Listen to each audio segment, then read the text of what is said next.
Video में SSC GD की तैयारी कर रहे हैं तो आपको पता होना चाहिए कि जीके जीएस से आपके 20 क्वेश्चन पूछे जाते हैं जो कि 40 नंबर के होते हैं। अगर आपको 40 में 40 मार्क्स चाहिए तो वीडियो आपके लिए है, क्योंकि इस क्लास में आपको बताया जाएगा कि आप कैसे कैसे 40 में 40 अंक ले लेंगे। पहला क्लास ये है हमारा एसएससी जीडी का, और पहले स्टेप से हम सीढ़ी दर सीढ़ी ऊपर की ओर चलना शुरू करेंगे और एक दिन कामयाबी जरूर छुएंगे। और उस कामयाबी तक पहुंचने के लिए आपको पूरे क्लास को सब्र के साथ देखना पड़ेगा। आपकी डिस्प्ले पर यहाँ एसएससी जीडी की सिलेबस दिखाई दे रही होगी, दोनों तरफ आपको दिखाई दे। और राजनीतिक शास्त्र से जो आपके एसएससी जीडी में क्वेश्चन पूछे जाते हैं वो क्वेश्चन पूछे जाते हैं 4 से 6 क्वेश्चन पूछे जाते हैं, अर्थात आपको 8 से 12 नंबर यहाँ से आते हैं। और 8 से 12 नंबर ऐसे हैं जो आपको पॉकेट में रख लेना चाहिए, क्योंकि नंबर काफ़ी आसान होता है और थोड़ा सा आप पढ़ लेंगे तो आपको मिल जाएगा। जैसे कि जो सिलेबस अभी मैं पढ़ाने जा रहा हूँ, आपके दिन अच्छे रहें तो 2 नंबर के अर्थात एक क्वेश्चन कम से कम मिनिमम एक क्वेश्चन आपको यहीं से पूछ दिए जाएंगे। भारतीय संविधान में आपको पता होना चाहिए कि भारतीय संविधान में कुल जो अनुसूचियों की संख्या है वो अनुसूची कितनी है, तो 12 अनुसूचियाँ हैं। और एक क्रैश कोर्स है, तो हम बेसिक से नहीं चलेंगे, हम जो चलेंगे एडवांस लेवल पर चलेंगे। जो आपके एग्जाम में आने वाले हैं उस पर ज़्यादा फोकस रहेगा, क्योंकि आपको कम पढ़ाई कर आपको सिलेक्शन लेने से मतलब है, आपको विद्वान बनने से मतलब नहीं है। और वर्दी के लिए काफ़ी महत्वपूर्ण क्लास ये है। तो वह भारतीय संविधान में वर्तमान में 12 अनुसूचियाँ है और मूल संविधान में 8 अनुसूचियाँ थी। पहला संविधान संशोधन करके 9वीं अनुसूची को जोड़ा गया और इस प्रकार से समय दर समय और अनुसूचियों को जोड़कर वर्तमान में 12 अनुसूची तक हम लोग पहुँच चुके हैं। 12 अनुसूचियों तक पहुँच गए हैं। एक एक करके सारी अनुसूचियों की बात हम कर लेते हैं। तो भारतीय संविधान के पहली अनुसूची की बात करें तो इसमें संघ और राज्य की चर्चा की गई है। भारतीय संविधान के अनुच्छेद 1 से 4 के बीच में आप खोलेंगे, जैसे अनुच्छेद 1, अनुच्छेद 2, अनुच्छेद 3 और अनुच्छेद 4 को जब पढ़ेंगे तो इसमें संघ और राज्य की चर्चा की गई है। भारत में वर्तमान में राज्यों की संख्या जो है वो टोटल 28 राज्य हैं, और यूटी मतलब केंद्र शासित प्रदेश की संख्या जो आप देखेंगे तो 8 केंद्र शासित प्रदेश हैं। उसके अलावा आप देखेंगे मूल संविधान जो भारत की लागू कब हुआ था, क्वेश्चन कई दफ़ा क्वेश्चन पूछ दिया जाएगा कि भारत की मूल संविधान, ये जो मूल संविधान है कब लागू हुआ था, तो आप इसका उत्तर एक लाइन में बाबू देना 26 जनवरी 1950। 26 जनवरी 1950 को भारत का मूल संविधान लागू हुआ था और उस मूल संविधान में 8 अनुसूचियाँ दी गई थी। वर्तमान में जो वर्ग हो चुका है 12 हो चुका है, और इसमें चर्चा किया गया है संघ और उसके क्षेत्र की बात कही गई है, भारत और उसके राज्य की बात यहाँ पर चर्चा की गई है। तो इस प्रकार से पहली अनुसूचियाँ हमारी समाप्त होती है। दूसरी अनुसूचियों की तरफ हम लोग चलते हैं। दूसरी अनुसूचिया में किसकी बात कही गई, तो पेंशन की बात कही गई, भत्ते की बात कही गई है, वेतन की बात कही गई है। काफ़ी महत्वपूर्ण है। इसके अंदर देखेंगे तो पेंशन में सबसे पहले क्वेश्चन पूछ दिया जाता है कि दूसरी अनुसूची में पेंशन के बारे में किसकी किसकी बात कही गई है, तो राष्ट्रपति की पेंशन की बात कही गई है बाबू, राज्यपाल की, भारत के जितने भी राज्य हैं उन सभी राज्य के अंदर राज्यपाल होते हैं, उन सभी राज्यपाल की बात कही गई, लोकसभा के स्पीकर और जो अध्यक्ष बोलते हैं या स्पीकर बोलते हैं उनको, और उपाध्यक्ष उनकी बात कही गई है, राज्यसभा के सभापति और उपसभापति की बात कही गई है। उसके बाद राज्य विधानसभा के अध्यक्ष और उपाध्यक्ष की बात कही गई है। उसके अलावा राज्य विधानसभा के अध्यक्ष और उपाध्यक्ष की बात कही गई है, सर्वोच्च न्यायालय के न्यायाधीश की बात कही गई, उच्च न्यायालय के न्यायाधीश की बात कही गई है, और भारत के महालेखा परीक्षक की बात कही गई है। भारतीय संविधान के अनुच्छेद 59, अनुच्छेद 65, 75, 57 ये सभी जगहों पर आप देखेंगे तो आपको चर्चा करते हुए मिलेगी। और इसमें पेंशन और भत्ते की बात कही है। तो क्वेश्चन आपके एग्जाम हॉल में बोलेगा कि बताइए भारतीय संविधान की किस अनुसूची में पेंशन की बात कही गई, तो दूसरे अनुसूची में बात कही गई है। इसको बाबू हम लोग ऐसे याद रखेंगे। जैसे ही आप हम नौकरी लेते हैं तो सबसे पहले पहला दिन काम करते हैं, तो भारतीय संविधान में पहला दिन काम हुआ, उसके क्षेत्र के बारे में बात किया गया, और दूसरे दिन आप पेंशन की बात करना शुरू करते हैं, आप पैसा की तनख्वाह की बात करते हैं। जब तक तनख्वाह नहीं मिलेगा काम कैसे चलेगा, तो तनख्वाह की बात करना जरूरी है। तो तनख्वाह की बात यहाँ पर होना शुरू हो चुका है, तो ऐसे याद रखेंगे, याद रहेगा। ठीक है। तीसरी अनुसूची में हम लोग आते हैं बउआ। तीसरी अनुसूची क्या है, शपथ है। तीसरी अनुसूची क्या है, शपथ है। शपथ अर्थात प्रतिज्ञा है, और इसमें शामिल है केंद्रीय मंत्री, संसद के चुने हुए उम्मीदवार, संसद के सदस्य, सर्वोच्च न्यायालय के न्यायाधीश, भारत के नियंत्रण एवं महालेखा परीक्षक, राज्य मंत्री, राज्य विधानमंडल के चुनाव के उम्मीदवार, चुने हुए उम्मीदवार, राज्य विधानमंडल के सदस्य, सर्वोच्च उच्च न्यायालय मतलब हाई कोर्ट के न्यायाधीश, भारतीय संविधान के अनुच्छेद 75, 84, 99, 124, 146, 173, 188 और 219 में इसकी चर्चा की गई है। लेकिन नोट करके लिख लो बाबू, NOTE करके नोट करके लिखना। इसमें राष्ट्रपति किसकी भाई, तो राष्ट्रपति, उपराष्ट्रपति, उसके अलावा राज्यपाल,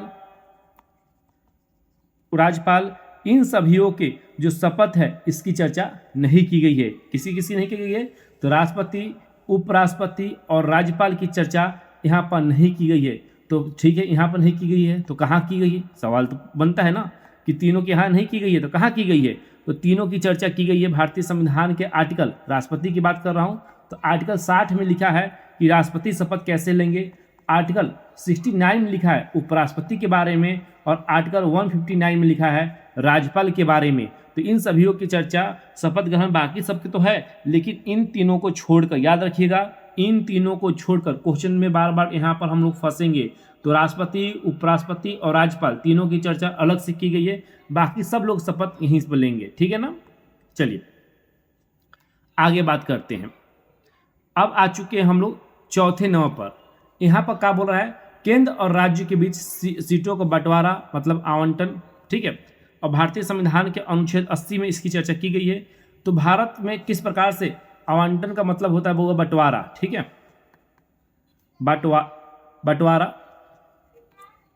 बंटवारा इसका मतलब होता है। और भारत में कुल राज्य है 28 और यूटी कितनी है बउआ, तो 8 यूटी वर्तमान में है। और इसमें सीट की किस प्रकार से बंटवारा होगा, किस प्रकार की चीज़ें चलेगी, इसकी चर्चा यहाँ पर की गई है, इसकी चर्चा यहाँ पर की गई है। और थोड़ा सा और बेसिक इसको समझना हो तो हम लोग इसको समझ सकते हैं बाबू, कैसे समझेंगे, तो इसमें देखेंगे भारत के अंदर बेसिक समझते हैं। तो एक संसद है, क्या है, हमारे देश में एक संसद है। संसद के 3 रूप हमारे यहाँ बांटा गया है, तीनों रूप की हम चर्चा करेंगे अभी। तो सबसे पहले यहाँ पर देखेंगे बाबू हम लोग संसद में, तो एक एलएस है, एलएस मतलब क्या, लोकसभा, एक है आरएस मतलब राज्यसभा, और एक हो गया प्रेसिडेंट मतलब क्या हुआ, राष्ट्रपति।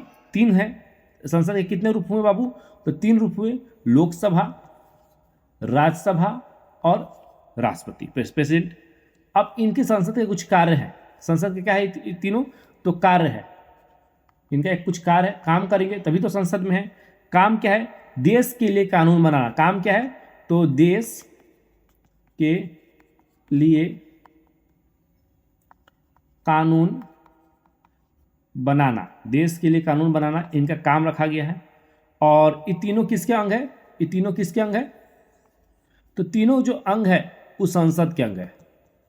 तो संसद के कितने अंग हुए, तो संसद के 3 अंग हुए। संसद के कितने अंग, 3 अंग, लोकसभा, राज्यसभा और राष्ट्रपति।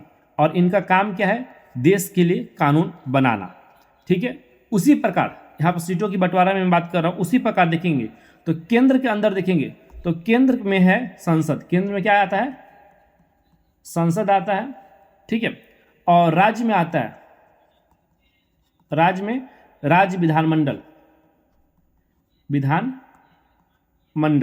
राज्य में आता है राज्य विधान मंडल, ठीक है, राज्य में आएगा राज्य विधान मंडल। चलिए अब हम लोग आ चुके हैं बाबू 5वां अनुच्छेद के ऊपर।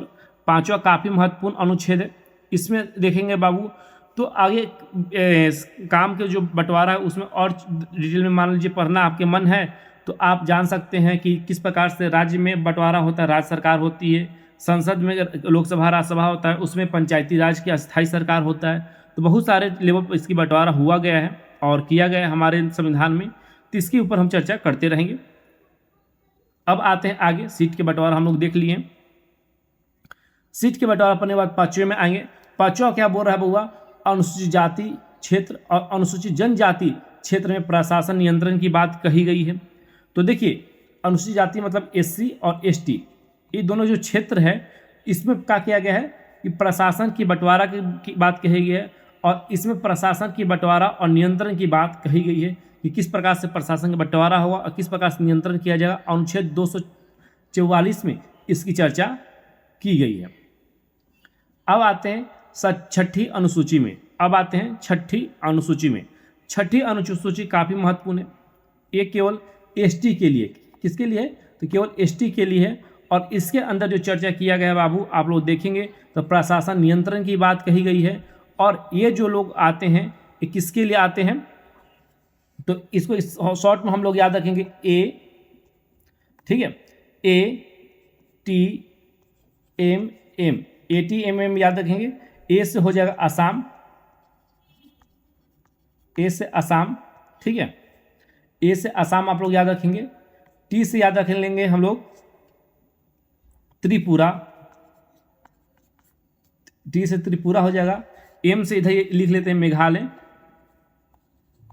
मेघालय, ठीक है। और एम से वो हो जाएगा मिजोरम, मिजोरम। तो आप यहां देख सकते हैं ऐसे लिखेंगे ATMM, ATMM, ATMM ऐसे याद रखेंगे। तो छठी अनुसूची में असम, त्रिपुरा, मेघालय और मिजोरम के बारे में चर्चा की गई है। भारतीय संविधान के अनुच्छेद 244 और 275 में इसकी बात कही गई है, ठीक है। चलिए, सातवीं अनुसूची में हम लोग आ चुके हैं। सातवीं अनुसूची काफ़ी महत्वपूर्ण है, जहाँ सातवीं अनुसूची में रखा गया समवर्ती सूची को रखा गया है और इसमें सूचियों को शामिल किया गया है। संघीय सूची है, समवर्ती सूची और राज्य सूची है, ठीक है। और इसमें 3 विभागों में विभाजन किया गया है। और जैसे कि संघीय सूची, संघ में आएगा केंद्र, संघ में क्या आएगा बाबू? तो संघ में आएगा केंद्र, संघ में आएगा केंद्र, इसमें आएगा राज्य और इसमें आएगा बाबू हमारा केंद्र आ गया, राज्य आ गया। तो इसमें आएगा दोनों, कौन कौन आएगा? तो केंद्र और राज्य, इसमें दोनों आ जाएगा, ठीक है। तो इस दोनों की इसमें काम किया गया है। अब बात करते हैं केंद्र में। तो संघ में हम लोग कौन से सोच आता है? संघ का हिस्सा कौन है? तो केंद्र है। संघ का हिस्सा कौन है? तो केंद्र है। और केंद्र में टोटल विषय कितने हैं वर्तमान में? तो 100। कितने विषय हैं टोटल वर्तमान में? 100। पहले कितने थे? तो 97। पहले कितने थे? तो 97। अब कितने हो गए? तो 100 विषय हो चुके हैं। और टोटल विषय कितने हो चुके हैं? 100 विषय हो चुके हैं। राज्य में देखेंगे बाबू हम लोग, तो हम लोग राज्य के ऊपर चलेंगे। तो राज्य में वर्तमान में जो विषयों की संख्या थी वो हो चुकी है 61। वर्तमान में कितना है? 61। अब पहले जो थे, पहले यहाँ लिख देता हूँ, पहले 66 राज्य में था, पहले 66 था, अभी कितना है? 61 है। वही समवर्ती में बात करें केंद्र और राज्य जहाँ दोनों में, तो पहले विषय की संख्या इसमें थी 47 और अब हो चुका है 52। अब है 52। तो इसमें बढ़ा है, इसमें बढ़ा है, लेकिन राज्य में घटा है, याद रखिएगा, ठीक है। चलिए, यहाँ पर 7वीं अनुसूची हमारी समाप्त हुई। 8वीं की तरफ हम लोग चलते हैं। 8वीं अनुसूची में भारतीय संविधान के 8वीं अनुसूची को देखेंगे तो यहाँ भाषा की चर्चा की गई है। जब भारतीय संविधान में भाषा की बात कही जाए तो इस वक्त 22 भाषा हमारे संविधान में शामिल है। लेकिन क्या 22 भाषा हमेशा से था? बिल्कुल नहीं। हमेशा से भारतीय संविधान में 22 भाषा नहीं था। संविधान में 22 भाषा जो था, पहले कितने भाषा थे? तो मूल संविधान में 14 भाषा हमारे यहाँ जोड़ा गया था।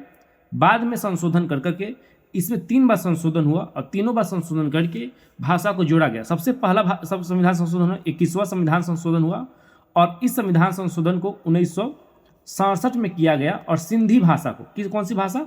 सिंधी भाषा को जोड़ा गया। तो सबसे पहला भाषा को किससे जोड़ा गया संविधान में? तो सिंधी को जोड़ा गया। दूसरा हुआ संविधान संशोधन कब? तो 71वां संविधान संशोधन, 71 संविधान संशोधन साल था 1992 में। इस समय जो है 3 भाषा को जोड़ा गया और तीनों भाषा को हम लोग याद करने के लिए एक फार्मूला याद रखेंगे। कौन सा फार्मूला? न म अक, नमक। न से हो जाएगा हमारा, न से हो जाएगा नेपाली भाषा, ठीक है। म से मणिपुरी, अब क से हो जाएगा बाबू हमारा केकनी। ये 3 भाषा जो है हमारा जोड़ा गया 71वां संविधान संशोधन 1992 में, ठीक है। उसके बाद 92 संविधान संशोधन आखिरी बार हुआ, 92 संविधान संशोधन जो कि हुआ 2003 में। और इसमें जो भाषा टोटल जोड़ी गई, 4 भाषा जोड़ी गई। पहला में 1 भाषा, दूसरा में 3 भाषा, तीसरा में 4 भाषा जोड़ा गया। इसके लिए हम लोग याद रखेंगे SDMB। एस से हो जाएगा सांथली, मैं इसका कलर चेंज करता हूँ, ठीक है। एस से हो जाएगा